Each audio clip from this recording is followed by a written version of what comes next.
మన గుంటూరుకి వేగా jewellers exciting offers తో April 16న శుభారంభం. Indrakeeladri దేవస్థాన అధికారుల నిర్లక్ష్యం మరోసారి బయటపడింది. అది కూడా అత్యంత రద్దీగా ఉండే ప్రదేశంలో ఇక్కడ సిబ్బంది ఎలా పనిచేస్తున్నారు అనేది నిన్న జరిగిన ఘటనతో మొత్తం తేటతలం అయిపోయింది. ప్రస్తుతం నేను కనకదుర్గా నగర్లో ఉన్నాను. అంటే అమ్మవారి దర్శనానికి వెళ్ళడానికి భక్తులు ఎక్కువ మంది ఉపయోగించే మహామండపానికి వెళ్ళే రూటు. సో నా పక్కన కనబడుతుంది కదా ప్రసాదాల కౌంటర్. చాలామంది ఇంద్రకీలాద్రి వచ్చే వాళ్ళందరికీ కూడా ప్రసాదాల కౌంటర్ బాగా తెలుసు ఉంటుంది. సో దీని పక్క నుంచే విజయేశ్వర ఆలయం అని ఒక పెద్ద శివాలయం ఉంటుంది. దానికి మధ్యలో మనకు కనబడుతుంది కదా మరుగుదొడ్లు. ఇది ఇక్కడికి వచ్చే భక్తులందరికీ కూడా అంటే ఇప్పుడు అమ్మవారిని దర్శించుకుని కిందకు వచ్చిన భక్తులు కానీ లేదా అమ్మవారి దర్శనానికి వెళ్ళే భక్తులకు కానీ అత్యంత కీలకమైన పాయింట్ లాగా ఈ మరుగుదొడ్ల పాయింట్లు ఉంటుంది. ఇక్కడ ఒక చోటే మరుగుదొడ్లు ఉంటాయి. ఇక్కడ నుంచి మళ్ళీ అమ్మవారి ఆలయం పైన అంటే ఏదైతే మనకి మహామండపం ఉందో మహామండపం దగ్గర మాత్రమే మళ్ళీ మరుగుదొడ్లు ఉన్నాయి. సో ఇక్కడ ఎవరు రావాలన్నా కూడా ఇదే మరుగుదొడ్లు. అయితే ఏం జరిగిందంటే నిన్న సాయంత్రం 6 గంటల సమయంలో ఇక్కడ ఒక మృతదేహాన్ని బాత్రూంలో ఒక మృతదేహాన్ని ఇక్కడ కొంతమంది సిబ్బంది గుర్తించారు. కొంతమంది స్థానికుల సహాయంతో లోపలికి వెళ్ళి చూస్తే బాత్రూమ్ లోపల ఒక గుర్తు తెలియని మృతదేహం ఉంది. అయితే పోలీసులు ఎంక్వైరీ చేయడంతో ఆ మృతదేహం 4 రోజుల క్రితమే బాత్రూంలో గడిపెట్టుకుని ఉండడం వల్ల ఎవరో వ్యక్తి చనిపోయినట్టుగా కూడా పోలీసులు గుర్తించారు. ప్రస్తుతానికైతే యాచకుడిగా పోలీసులు భావిస్తున్నారు. అయితే 4 రోజుల క్రితం లోపల గడిపెట్టుకున్న ఒక వ్యక్తి 4 రోజులుగా బయటికి రాకపోతే ఎవ్రీడే క్లీన్ చేయాల్సిన శానిటేషన్ సిబ్బంది ఏం చేస్తున్నారు అనేది ఇప్పుడు పెద్ద క్వశ్చన్ మార్క్గా మారింది. అంటే ఇది 4 రోజులుగా ఒక మృతదేహం లోపల ఉన్నా కూడా కనీసం ఆ గడపెట్టుకున్న లోపల ఎవరున్నారు అనేది తెలియలేదు. అంటే పూర్తిగా 4 రోజులు బట్టి క్లీనింగ్ లేదు అని.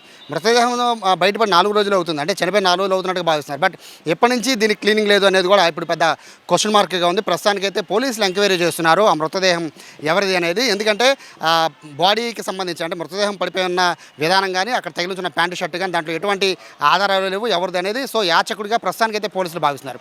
ఇక్కడ చనిపోయింది యాచకుడా భక్తుడా అనేది పక్కన పెడితే వాష్రూమ్స్ని వాడే ఎక్కువ మంది భక్తులు వేలాది మంది భక్తులు వాడే ఇటువంటి ప్లేస్లో పక్కనే ప్రసాదాల కౌంటరు, ఈ పక్కన విజయేశ్వర ఆలయం, ఇన్ని కౌంటర్ల మధ్యలో ఇక్కడ నేను నిలబడిన షెల్టర్ ఇది రెస్ట్ లాగా వచ్చిన భక్తులు పైనుంచి వచ్చిన భక్తులంతా కూడా ప్రసాదాలు తీసుకుని ఇదే పాయింట్లో కూర్చొని వాళ్ళు ప్రసాదాలు తిని కాసేపు ఇక్కడ కూర్చున్న తర్వాత వాళ్ళ ప్రదేశాలు బయలుదేరుతారు. ఇటువంటి ప్రాంతంలో 4 రోజులు ఒక మృతదేహం బాత్రూంలో పడి ఉంది అంటే సిబ్బంది ఏం చేస్తున్నట్టు, అధికారులు ఏం చేస్తున్నట్టు, శానిటేషన్ సంబంధించిన సూపర్వైజర్లు ఏం చేస్తున్నారు, పద్మావతి ఏజెన్సీ దీన్ని మొత్తాన్ని కూడా పర్యవేక్షిస్తోంది. వాళ్ళకే కాంటాక్ట్ ఇచ్చినట్టు చెప్తున్నారు. పద్మావతి ఏజెన్సీ ఏం చేస్తున్నారు, వాళ్ళ సూపర్వైజర్లు ఏం చేస్తున్నారు, మానిటరింగ్ చేయడానికి ఇంద్రకీలాద్రికి సంబంధించిన ఒక ఎవరైతే శానిటరీ ఇన్స్పెక్టర్ ఉంటారో ఆవిడ లేడీ అని చెప్తున్నారు. పోనీ ఆవిడ ఏం చేస్తుంది, వాళ్ళ పైన అధికారులు ఏం చేస్తున్నారు, అసలు బాత్రూమ్లు పట్టించుకుంటున్నారా లేదా, వాష్రూమ్ని చాలా ఈజీగా తీసి పడేస్తున్నారు. ఎందుకంటే భక్తులందరికీ కూడా ఈ ఎండాకాల సమయంలో కానీ లేదా మిగతా సమయంలో కానీ వాష్రూమ్స్ అనేవి ఖచ్చితంగా వాళ్ళకి ఉపయోగపడేవి. కానీ ఇక్కడ ఇంద్రకీలాద్రికి వచ్చే భక్తులకి కనకదుర్గా నగర్లో అంటే ఈ అమ్మవారి దర్శనానికి వెళ్ళాలంటే మెయిన్ పాయింట్గా ఉండేది ఈ పాయింటే. ఇక్కడ నుంచి ఎవరైనా అమ్మవారి దర్శనానికి వెళ్ళాలంటే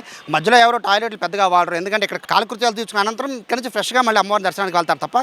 సో అటువంటి కీలకమైన పాయింట్లో ఈ పాయింట్ మీద 2 రోజుల క్రితం కూడా ఈవో దీనికి సంబంధించి ఒక మొత్తం శానిటరీకి సంబంధించిన సిబ్బంది అందరూ అలాగే పద్మావతి ఏజెన్సీ వీళ్ళందరితో కూడా ఈవో మీటింగ్ పెట్టారు. స్వయంగా చాలా జాగ్రత్తగా ఉండండి, శానిటేషన్ నీట్గా ఉంచండి, ఎక్కడికక్కడ మరుగుదొడ్లను నీట్గా ఉంచండి అని చెప్పినా కూడా లోపలికి వచ్చి వీళ్ళు క్లీన్ చేయలేదు. అంటే పద్మావతి ఏజెన్సీ నిర్లక్ష్యం, అలాగే ఇక్కడ ఏదైతే ఈ దుర్గగుడికి సంబంధించిన అధికార నిర్లక్ష్యం చాలా స్పష్టంగా కనబడుతుంది. ప్రస్తుతం మనకున్న సమాచారం ప్రకారం అయితే ఈ ఘటన పైన అయితే సీరియస్గా ఈవో ఉన్నట్టుగా తెలుస్తుంది.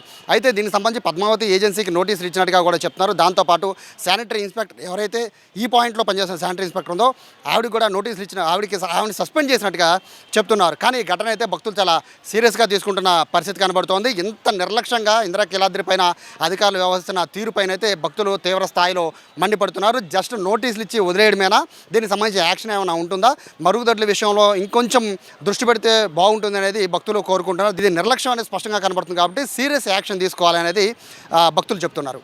కెమెరా పర్సన్ వినయ్తో సాయి, సుమన్ టీవీ, ఇంద్రకీలాద్రి నుంచి.